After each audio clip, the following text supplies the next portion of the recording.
Muito a gente tem conversado sobre envelhecimento, né? E aí vale a gente pensar o que é ser velho? Acho que a primeira reflexão que vale a pena para a gente falar do velho é a gente resgatar as fases, né? A gente só conseguiu chegar na velhice porque antes a gente passou por fases anteriores. Eu confesso que outro dia eu assistindo uma aula, a professora colocou as fases de uma forma figurada mesmo, com personagens. Então tinha lá um bebê, depois tinha esse mesmo bebê criança, depois esse adolescente, um jovem, um adulto e um velhinho. E eu, por identidade, fui me achar lá e eu percebi que eu estava no penúltimo, porque só tinha uma fase depois. E não é fácil. A gente fala sobre isso, a gente pensa sobre isso, a gente trabalha com isso, mas eu não me senti confortável de constatar, porque a sensação que me deu foi legal eu pensar nas fases anteriores, porque é muita coisa que a gente carrega. Então, assim, as experiências, tudo que a gente viveu, isso é um valor enorme. Mas a gente imaginar que passou, então dá uma sensação de perda. Então eu acho que um dos grandes problemas nosso, quando a gente encara o envelhecer, é que a gente foca no que perdeu e não naquilo que a gente foi conquistando, né? A gente acho que tem dificuldade com as perdas ainda, né? E eu acredito também que a gente se preocupa, a maioria das pessoas, com o envelhecimento físico, biológico. Então a gente fala em envelhecer, a gente se preocupa com o corpo. E a gente sabe, principalmente nós mulheres, que hoje a gente tem inúmeros recursos, né, para ajudar nesse envelhecimento. Mas eu acredito então que a gente tinha que se preocupar mais com o amadurecimento interno para viver esse momento que você está dizendo, poxa vida, eu já cheguei aqui, como que eu vou olhar para isso? Porque é difícil, né? É, Então a gente se preocupa tanto com envelhecer aqui fora e esquece É que, do como a Cris amadurecimento. falou, envelhecer traz perda, justamente chegando numa fase em que a mulher, o marido se aposentou, então já era aquilo, perda do emprego, perda da função que eu exercia, perda de ser como eu era, de ter a roda de amigos que eu tinha, vai sendo assim uma constante mudança, não só no fisiológico, no biológico, mas na forma de se relacionar, nos grupos que você se relacionava, nas coisas que você estava disposto a fazer, que você vê que às vezes você não tem mais disponibilidade para estar fazendo aquilo, e isso vai dando uma sensação de que está perdendo. acabando. Juntando um pouco o que vocês duas trouxeram, talvez a gente pudesse dizer o seguinte: no envelhecimento, nessa fase da vida, a gente tem, pelo ponto de vista do corpo, a gente tem perda. Pelo ponto de vista material, eu perdi emprego, eu perdi habilidades, eu perdi força, eu perdi pele jovem. E a gente tem ganhos, só que o ganho vem nesse aspecto, nessa área do amadurecimento. Aí eu me pergunto, por que que a gente não consegue olhar com equilíbrio? Será que os valores sociais colocam o peso do corpo muito alto, muito pesado? Então a sensação que eu tenho é que eu perdi muito mais do que eu ganhei? Será que se a gente tivesse uma sociedade que valorizasse o amadurecimento, a conquista interior, as experiências, a sabedoria, eu não tivesse uma sensação de que eu estou ganhando ao chegar na velhice? E a gente fica com a sensação de que está perdendo, justamente porque se olha muito para o lado do aspecto do que vai piorando, De porque pensar que assim, eu cheguei agora eu vou poder voltar a cuidar de mim, a ter tempo para olhar para coisas que talvez eu não tinha, a fazer atividades que talvez eu não tinha tempo para fazer, né? Fazer essa transformação, enxergar isso como uma coisa positiva e construtiva que vai te ajudar no seu envelhecer e não te atrapalhar. Mas, Ariane, você concorda que a sociedade olha para isso por um outro ponto de vista? É. Desocupada. Agora você vai ficar participando de clube de leitura? Agora você vai voltar a fazer artesanato? Então, não se olha de novo com valor para essas atividades. Sempre a gente cai na história da performance, que é observada e Julgada, medida, né? julgada por questão financeira, por status social, ou por desempenho acadêmico, ou cargos dentro das grandes instituições. Então, se você, a mesma coisa da maternidade. Se você opta por ter outros tipos de atividade que não são valorizadas, você é vista como, então você está à margem, né?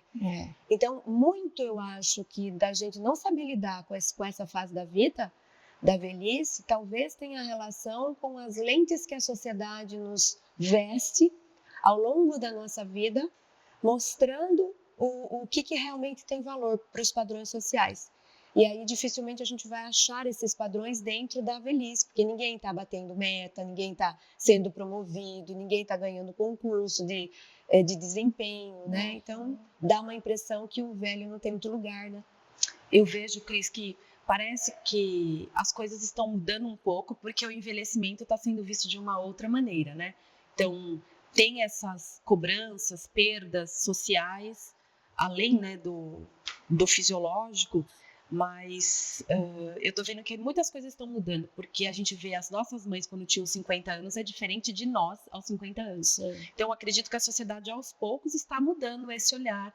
E nós estamos mudando de carreira, fazendo outras coisas, inovando, Tem crescendo. mulher sendo mãe aos 50 e poucos anos. Então parece que está subindo esse patamar na idade, que a gente está mudando, mas ainda são pequenos passos, né?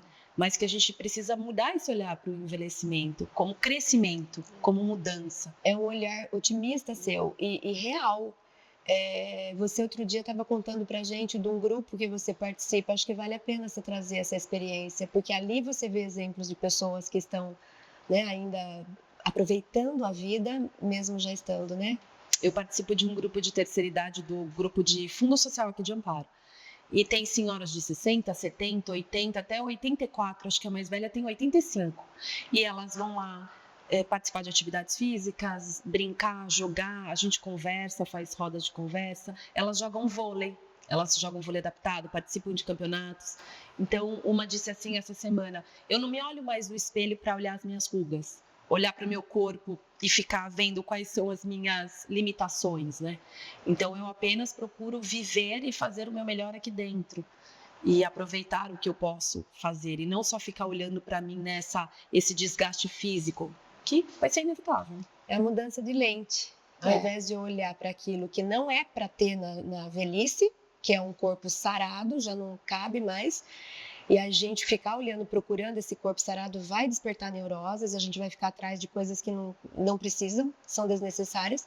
Então ela mudou o ponto de vista, eu vou olhar para aquilo que eu devo encontrar, que é vida interna. É isso que eu ia falar, olhar a vida e não a morte, vamos dizer assim, né? O que me resta aqui para eu aproveitar, para eu viver bem, para eu conseguir fazer coisas que eu não tinha tempo, momento, situação, mesmo porque a velhice está as pessoas estão se propagando e está cada vez melhor, cada vez bem, cuidando da saúde. Então vai chegar assim, você vai ver pessoas de 70 anos muito bem, pessoas de 80 anos que são possíveis ainda de jogar um vôlei, de ter uma atividade dessa, que há tempos atrás a gente não via, né? Então, acho que vai se transformar e chegar numa fase que a gente vai falar, olha, as pessoas estão envelhecendo e estão felizes com o que elas estão conquistando, vivendo. Eu lembrei da psicologia junguiana, em que ela faz essa analogia com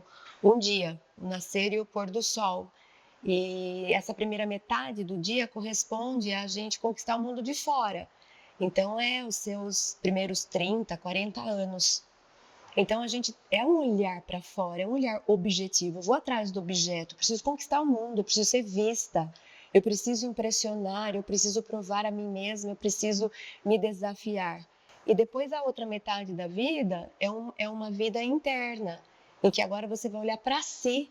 E você vai investir em valores que vão crescer dentro. Já não é mais o conquistar, o impressionar, o superar, mas é o se conhecer, é o se investigar, é o se transformar, é tomar consciência. E a gente chega então no arquétipo do velho sábio, que a psicologia junguiana trabalha com os arquétipos. E o velho sábio é esse conselheiro interno, essa voz da sabedoria que pode ser vista para quem tem experiência. A sabedoria é fruto de experiência.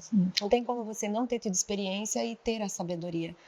E ainda que o mundo hoje talvez não valorize tanto mas a gente, como a Ângela disse, já tem espaço para isso. O mais importante é que a gente tenha consciência disso. E ao invés de olhar para o espelho que nem sua amiga e ficar procurando ruga, eu vou olhar para o espelho pelos meus olhos para buscar minha alma, né? Quem é esse ser que está aqui? O que ele já viveu? O que ele sabe da vida? O que ele pode colaborar? Né? Como é que é gostoso viver? O que eu posso viver ainda de bom? É mudança de paradigma mesmo, é uma mudança de lente. E uma certa liberdade, né? Que a velhice traz de você poder ser mais você. É verdade. Eu acho que de tudo isso que a gente está falando, não é que só isso ou só isso. A gente precisa cuidar, sim, da saúde, né, do corpo físico, do biológico, para envelhecer bem, ter uma boa saúde, até para viver bem. E a gente precisa buscar a maturidade, o crescimento, o amadurecimento, esse velho sábio. As duas coisas, né, ter o equilíbrio para ter uma boa vida, uma boa velhice. E para aqueles que ainda não chegaram lá, é lembrar de ter esse novo olhar, de tentar enxergar o que tem dentro. Porque existe também essa sensação de não pertencer à sociedade. A gente está começando agora a incluir a velhice, mas a gente ainda sabe que não existe espaços já contando com isso. A gente não sabe muito bem o que fazer com os velhinhos, né? Então, para lembrar aqueles que ainda não são velhos, que eles, se Deus quiser, vão chegar lá. A gente espera que todos cheguem. Mas é lembrar de olhar para os velhinhos mudando esse ponto de vista. Não dá para olhar para uma criança, para um adulto e para um velhinho com a mesma lente, com os mesmos critérios, com a mesma análise, né? Então a gente lembrar de respeitar essas fases.